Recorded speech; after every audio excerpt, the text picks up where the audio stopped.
oportunidade de estarmos aqui para estudar o Evangelho de Jesus. Então vamos a nossa leitura, também cumprimentando aos que estão nos assistindo pela internet, que se sintam abraçados, aqueles que estão vindo também pela primeira vez. É uma grande satisfação para casa poder recebê-los. Vamos à leitura do livro Sempre Melhor, de José Carlos de Luca, e depois a nossa prece inicial. Diz a canção anualmente tocada por uma conhecida emissora de televisão. Hoje a festa é sua, hoje a festa é nossa. É de quem quiser, quem vier. Hoje é a festa, não amanhã, não no ano que vem, não depois que a morte chegar. A festa está ocorrendo agora em sua casa, em seu trabalho, em sua rua, em sua escola, em sua comunidade. Você está aproveitando? Você está conversando animadamente com as pessoas? Está curtindo a música? Está fazendo novas amizades? Está aprendendo novos conhecimentos? Você está feliz e alegre, como se costuma estar em uma festa? Está fazendo os convidados felizes? Não espere a festa acabar para começar a viver. Que assim seja. Então vamos agora, meus irmãos, fechar os nossos olhos, acalmando a nossa mente, o nosso coração. Vamos sintonizar os nossos pensamentos com a equipe espiritual encarregada de recepcionar cada um dos irmãos que aqui vem, tanto encarnados como desencarnados. Que possamos, através desse tempo que vamos estudar o Evangelho de Jesus, podermos aprender um pouco mais, melhorando o nosso conhecimento e facilitando assim a nossa jornada terrena, vencendo as dificuldades da vida, que são lições para o nosso crescimento. Pedimos também aos mentores espirituais que possam envolver a nossa querida irmã Socorro, que vai fazer a explanação nessa manhã. Ela possa estar envolvida em muita luz e passar com clareza a mensagem de hoje. Obrigado, Senhor Jesus. Só uma falha aqui, é a Carol.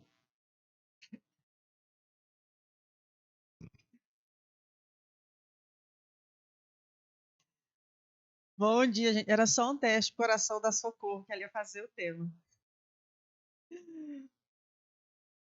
Bom dia a todos.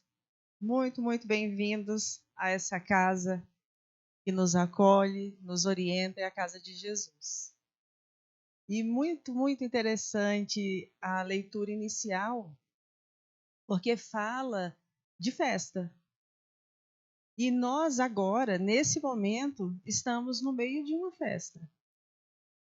Porque os espíritos que nos acompanham, que gostam de nós, que velam por nós, estão felizes porque estamos, por vontade e decisão, estarmos aqui na manhã de hoje. E se nós aqui estamos, é porque desejamos melhoria para a nossa vida, sermos pessoas melhores, compreendermos melhor a vida e o Evangelho de Jesus. Então é uma festa espiritual e por isso nós sempre falamos, né, que o silêncio é importante. Que nos desliguemos dos celulares, coloquemos ele no silencioso, para que a nossa sintonia seja integral aqui.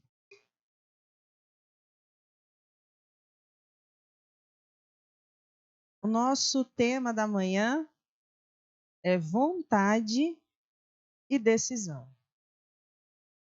E talvez muitos de nós fique curioso, né? Assim, o que vontade e decisão? Isso acaso está no Evangelho do Cristo? Isso é tão atual? Nós vamos descobrir juntos. E vamos iniciar amanhã e terminar amanhã com o texto de Emmanuel. Eu vou ler apenas um trecho do livro Rumo Certo, capítulo 26, cujo título é Decisão e Vontade.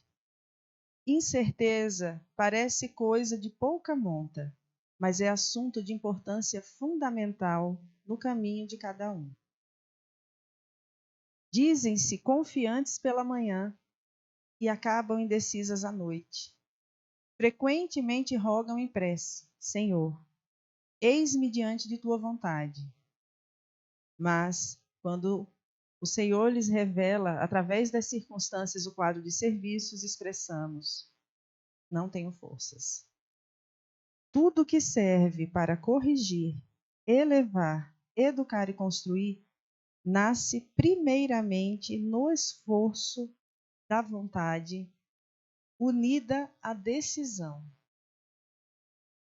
Vontade unida à decisão. Será que esse texto de Emmanuel fala sobre nós? Será que repetidamente nós não fazemos isso? Senhor, me coloco à tua disposição. Senhor, me ajuda. E a ajuda vem, seja através de uma situação, de uma pessoa. E aí, nós esquecemos do pedido, nós esquecemos da assistência e falhamos. E ficamos no mesmo ponto, nós não nos movimentamos, ficamos paralisados.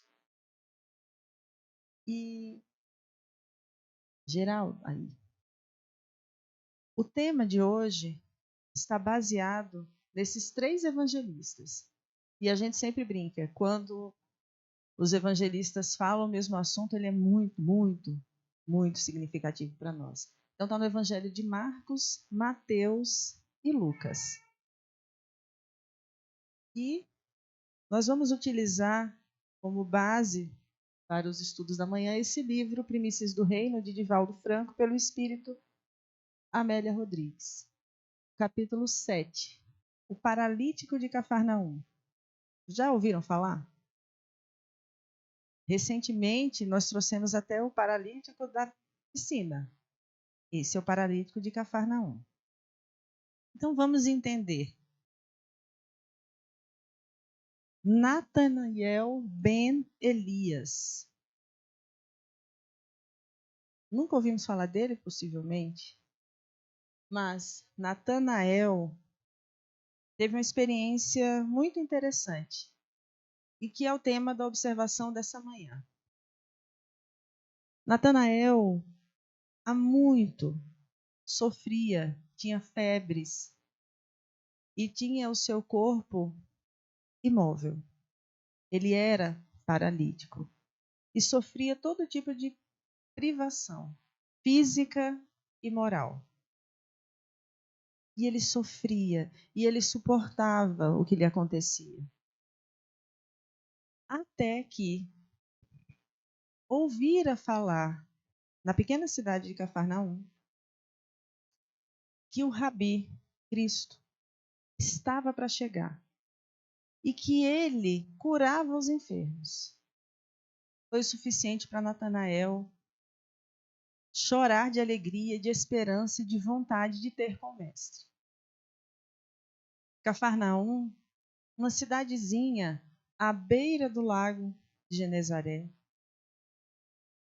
A sua geografia tinha penhascos nus, um vento que soprava, figueiras, uma cidade tranquila que Jesus amava. E escolheu essa pequena cidade de pescadores para iniciar ali o seu ministério. Iniciar ali. E como Natanael já ouvira falar dele?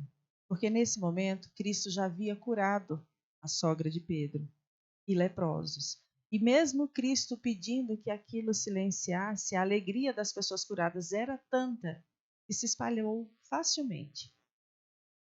Jesus desceu do barco para se dirigir à casa de Pedro, para lá se hospedar. E quando lá chegou, uma multidão foi se aproximando dele. E era tanta gente, e o Cristo atendendo a todos.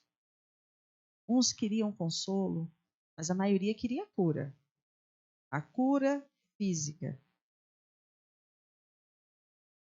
Natanael, ao ver a cena e ver a multidão que separava ele da casa de Pedro, desesperou-se. Eu não vou conseguir chegar até lá. E aí ele pediu ajuda aos amigos. 4 carregaram então a sua maca. E um deles teve uma ideia. Tem uma escadaria ao lado da casa de Pedro. Vamos subir por lá? E nós destelhamos um pouco o forro, tiramos as palhas, o que seria o telhado, amarramos a sua maca e descemos você. Não vamos perder a oportunidade. Cristo está curando. E assim foi feito. E aqui nós vemos a cena de Natanael descendo com cordas e deparou-se no meio da sala de Pedro, à frente do Cristo, e disse: Natanael, tu acreditas que eu possa te curar? E ele, assustado, como ele conhece o meu nome? Mas antes de responder, de pensar mais profundamente sobre isso, respondeu prontamente: sim, eu creio. E nesse instante, muitos que estavam vendo a cena e acompanhando as curas que o Cristo fazia, pensavam: ele está blasfemando, né? Ele está desrespeitando a Deus. Quem é ele para curar as pessoas e dizer que os pecados são perdoados? E Cristo, sabendo dos pensamentos das pessoas, disse: que diferença faz se eu falar, perdoados estão os teus pecados, ou se eu disser, levanta e anda? E nesse instante ele voltou a olhar para Natanael e disse: tu já pagaste os teus pecados. Levanta e anda. E uma emoção indizível tomou conta dele. Lágrimas corriam nos olhos. E sim, ele levantou e fora curado diante de todos. Pedro, de longe, olhando todas as curas e seu olhar terno e amoroso, se dirigindo a Cristo. Geraldito não está andando.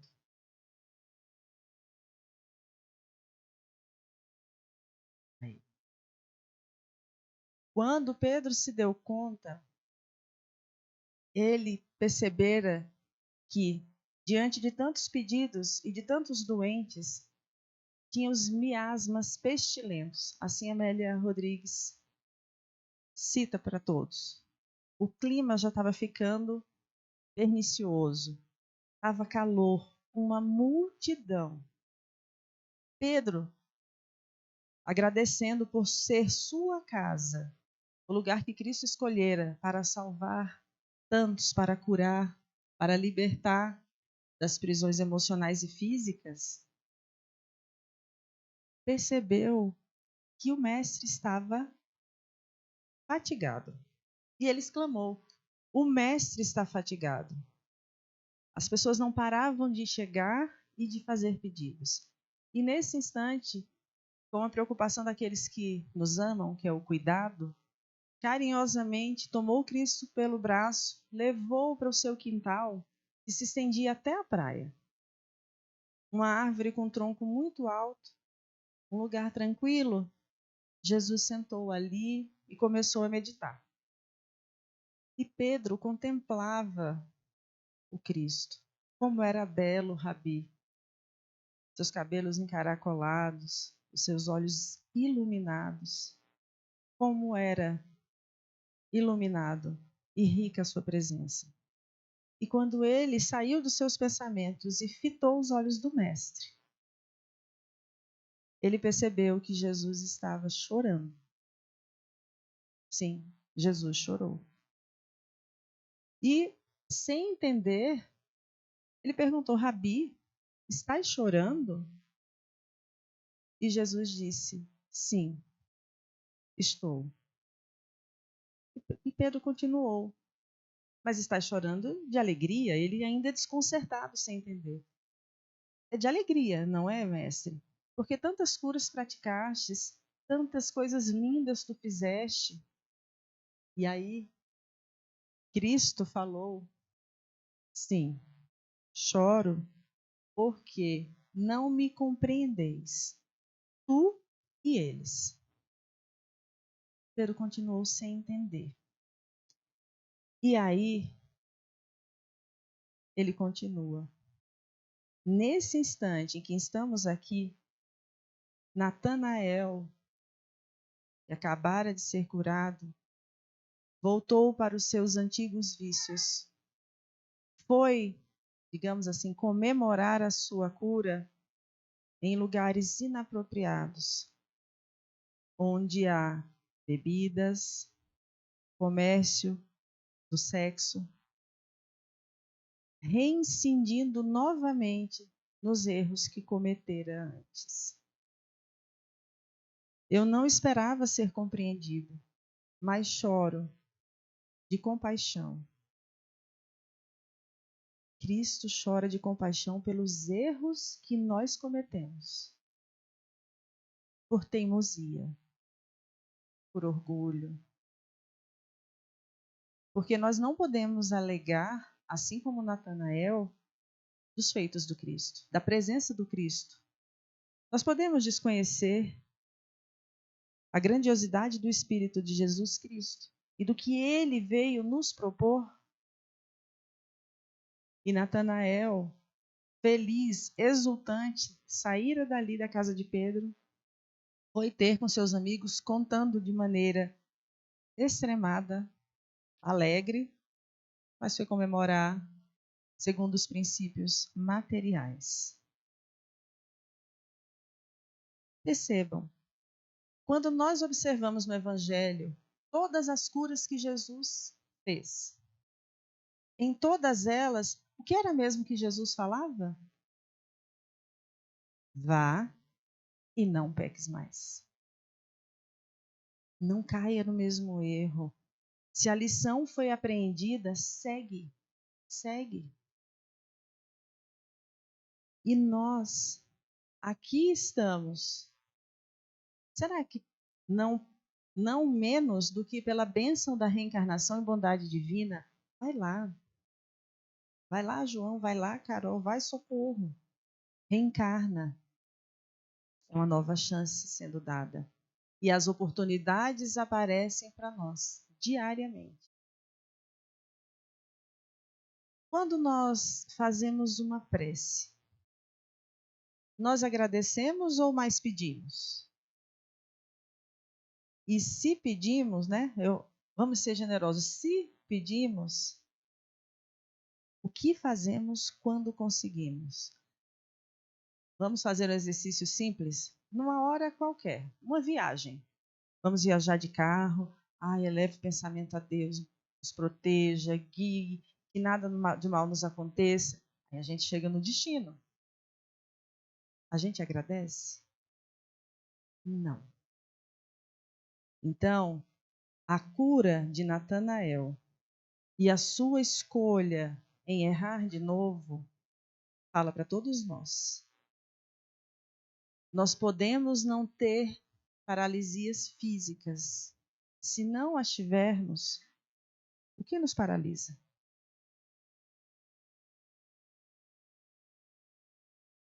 E só para ficar mais claro, trazendo a definição dos dicionários, o que é vontade?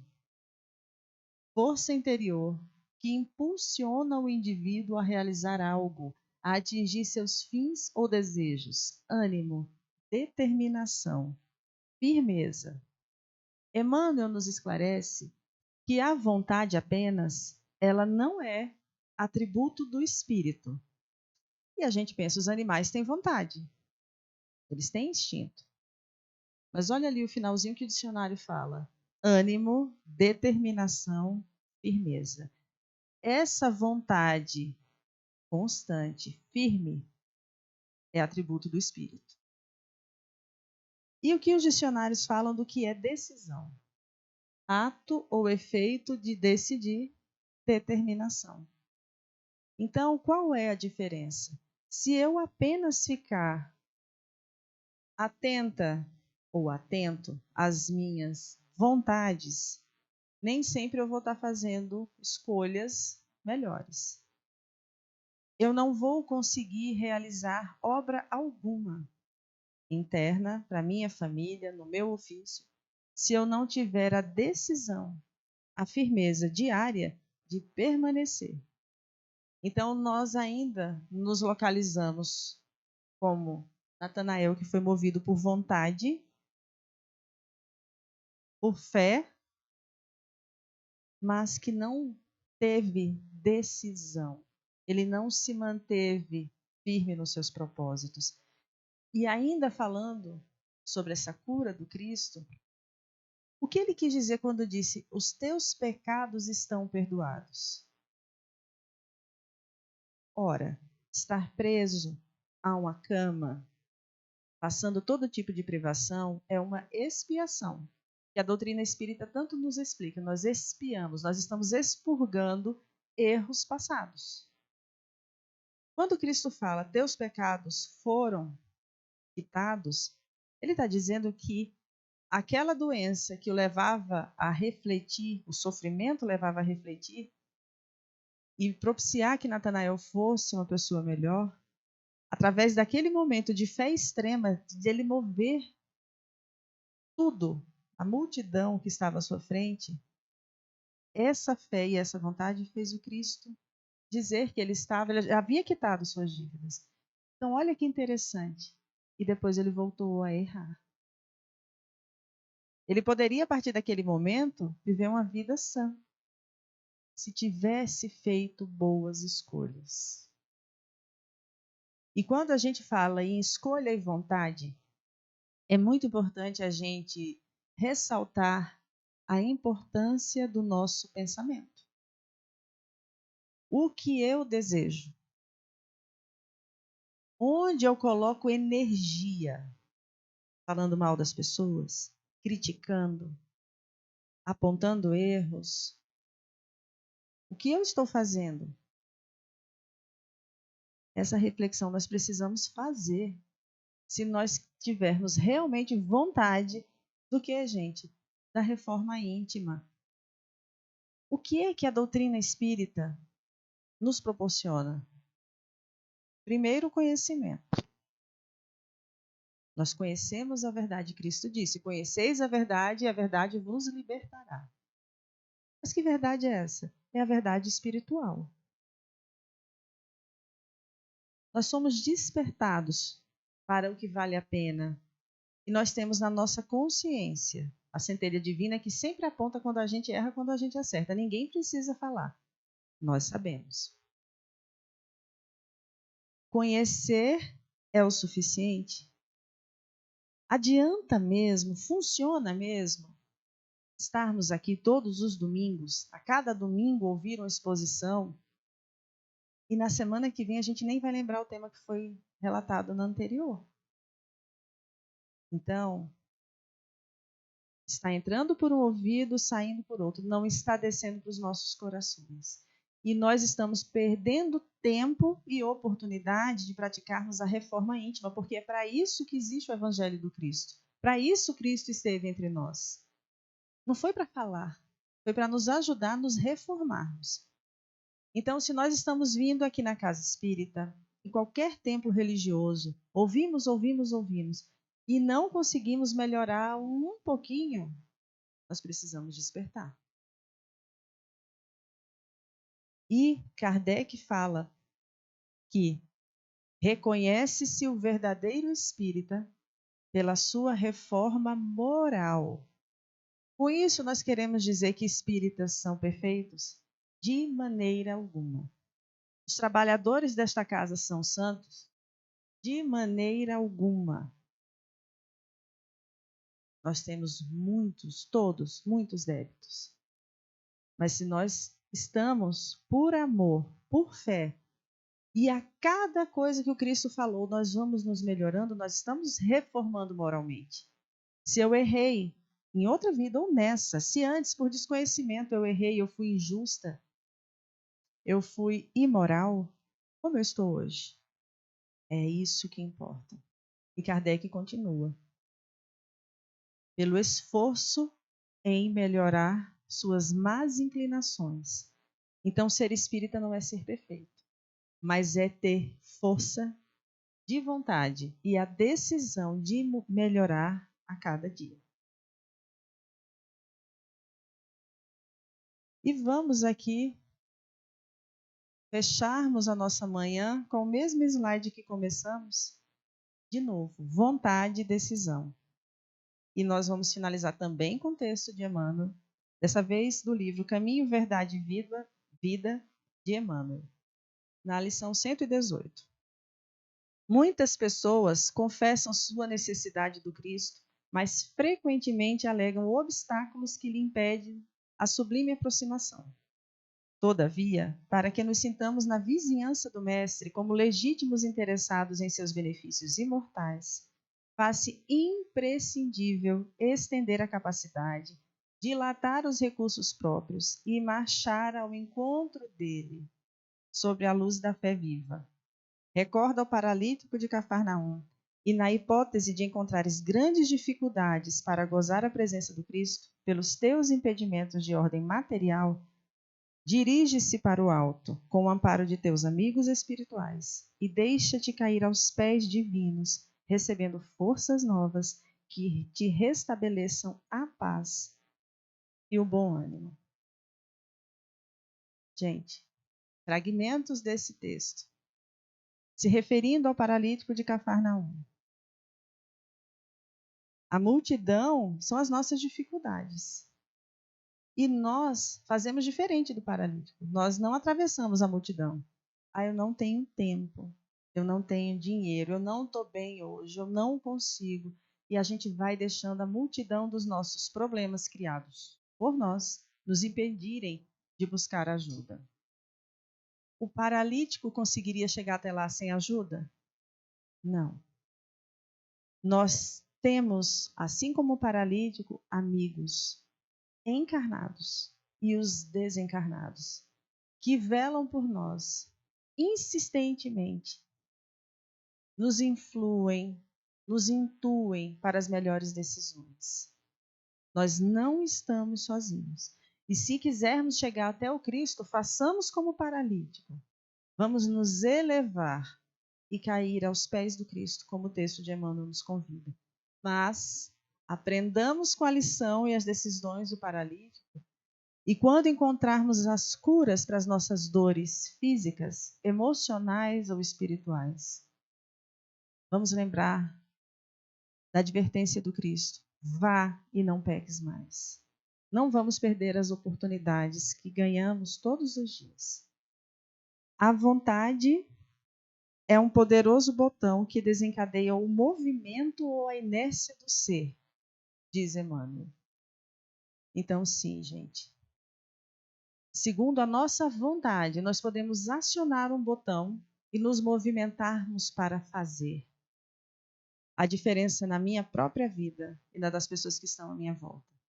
É pela vontade que os bons espíritos chegam até nós, mas é pela nossa atitude que as mudanças que esperamos aconteçam.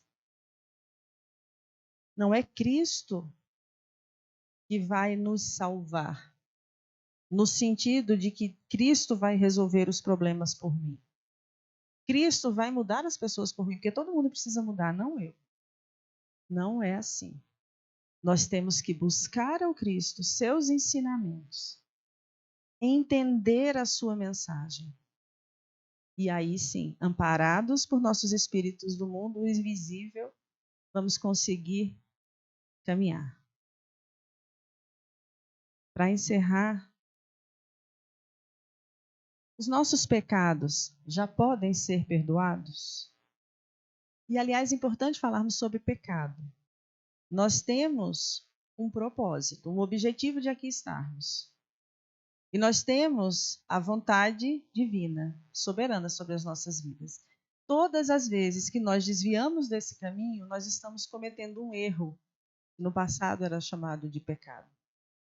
São os nossos desvios do caminho reto. Nós podemos parar e pensar nesse instante.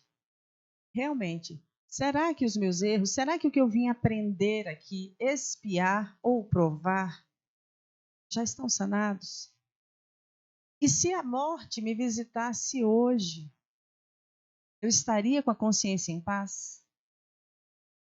Ou eu estou aqui esquecendo que esse tempo terreno é finito?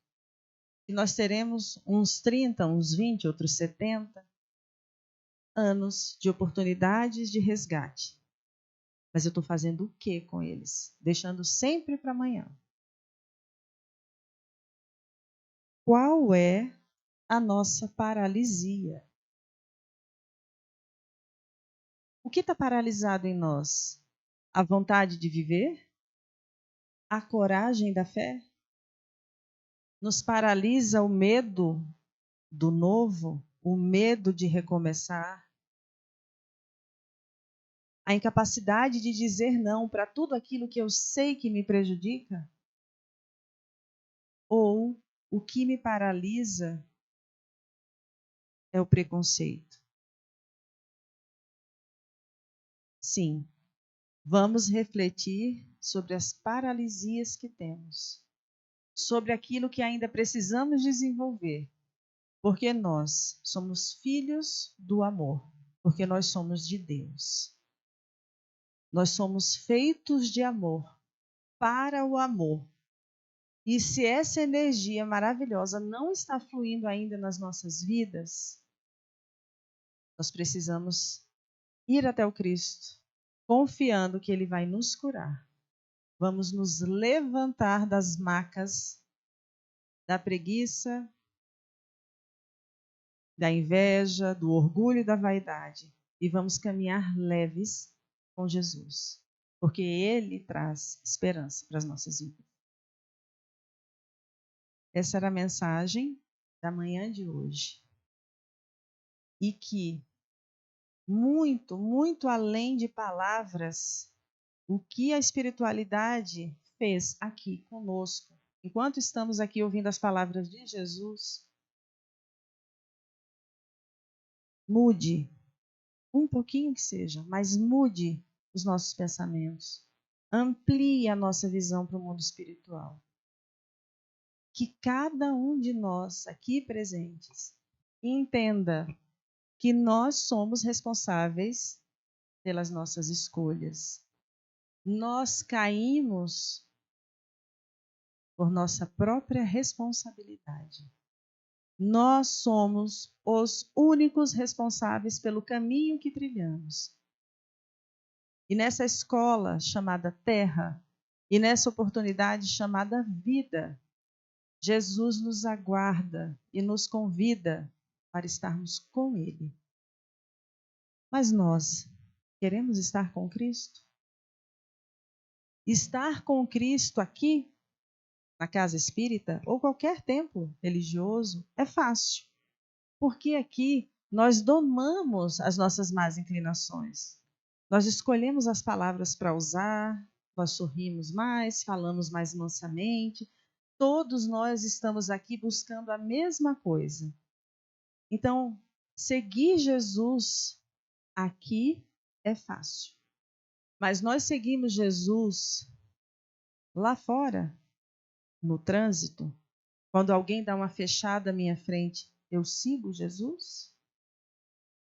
Eu sigo Cristo quando eu convivo com a minha esposa, que não é Amélia, ou com meu marido, que não é santo? Eu sigo Jesus quando eu olho uma pessoa que passa por situação de rua e eu faço uma vibração por ela, ou eu apenas fecho o vidro do carro com medo e quero que ela se afaste de mim? Eu sigo Jesus cobrando um preço justo pelo trabalho que eu exerço? Ou eu aproveito sabendo que é só aquela pessoa tem mais posses e eu inflaciono? Seguir a Cristo exige de nós vontade e a decisão firme de nos reformarmos e entendermos que todos nós somos responsáveis pela mudança que queremos ou dizemos querer no mundo. Se nós temos dificuldades em aceitar os nossos filhos como eles são, muitas vezes nós temos dificuldades em aceitarmos quem nós somos. Jesus nos pede, com os olhos marejados, como a cena que vimos. Jesus sente muito por nós ainda nos demorarmos para despertar para a sua verdade. E insistimos em falar, não é apenas ouvir o Evangelho de Jesus, não é tomar um passe e água fluidificada. Buscar Jesus é ter certeza do que Ele nos propõe, é ter convicção que não estamos sozinhos e que vale a pena. Então, vamos tomar a decisão de seguir a Jesus em todos os momentos, com fé, confiança. A cura que tanto buscamos está aqui, dentro de nós. E a paz, o amor e o olhar amoroso do Cristo nos envolva as nossas famílias e que tenhamos todos uma semana abençoada. Muita paz.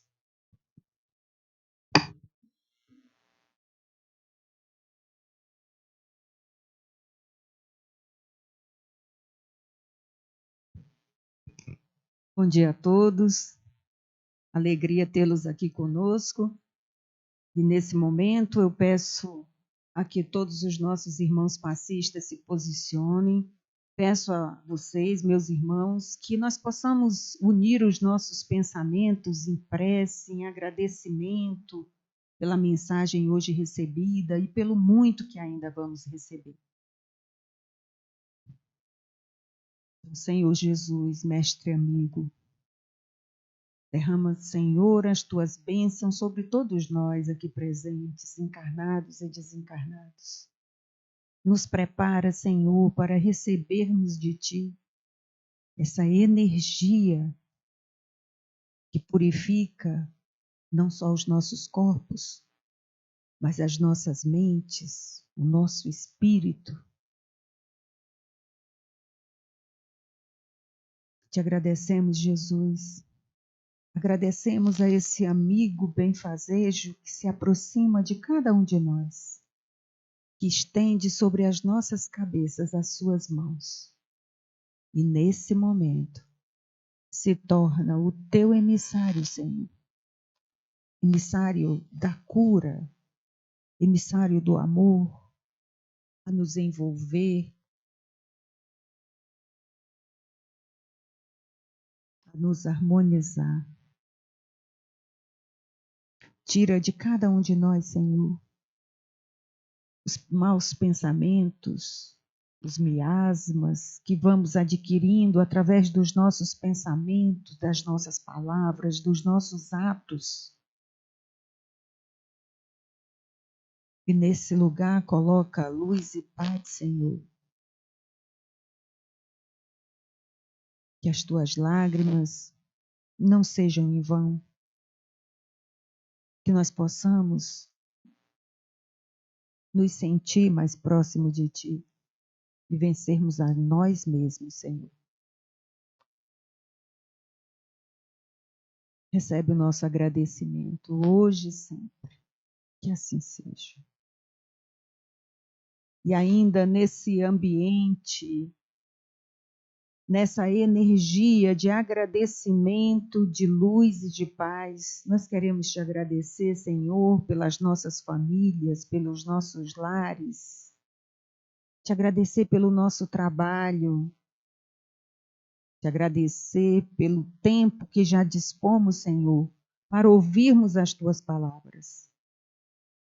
Mas te pedimos ainda que nós possamos ser discípulos sinceros e que possamos vivenciar os teus ensinamentos, especialmente, Senhor, junto aos nossos familiares e nos nossos lares.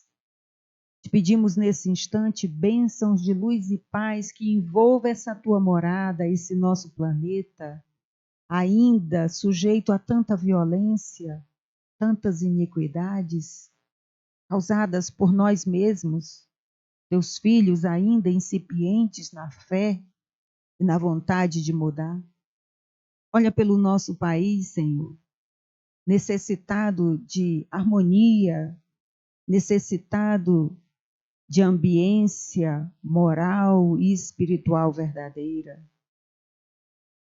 Abençoa todos aqueles que estão no comando do nosso país, para que Jesus possa tocá-los e que eles possam trabalhar em benefício da nossa nação. E que nós possamos ajudá-los com as nossas preces, com a nossa vontade de sermos melhores. Que nós possamos retornar aos nossos lares, nos sentindo mais leves, mais próximos de Ti, Senhor, e que levemos daqui a vontade e a decisão de Te seguir fielmente. Porque Tu nos dissestes, eu sou o caminho, a verdade e a vida. Que possamos ter esse entendimento, Senhor. Seja conosco, hoje e sempre, e que assim seja. Meus irmãos, te pedimos mais uma vez que, ao dispersarmos, que nós possamos ir com mais calma. Nós temos muita vontade de conversar um com o outro, mas nós temos um trabalho ali com as pessoas que ainda necessitam receber o passe individualmente e tem uma equipe que vai continuar o trabalho aqui.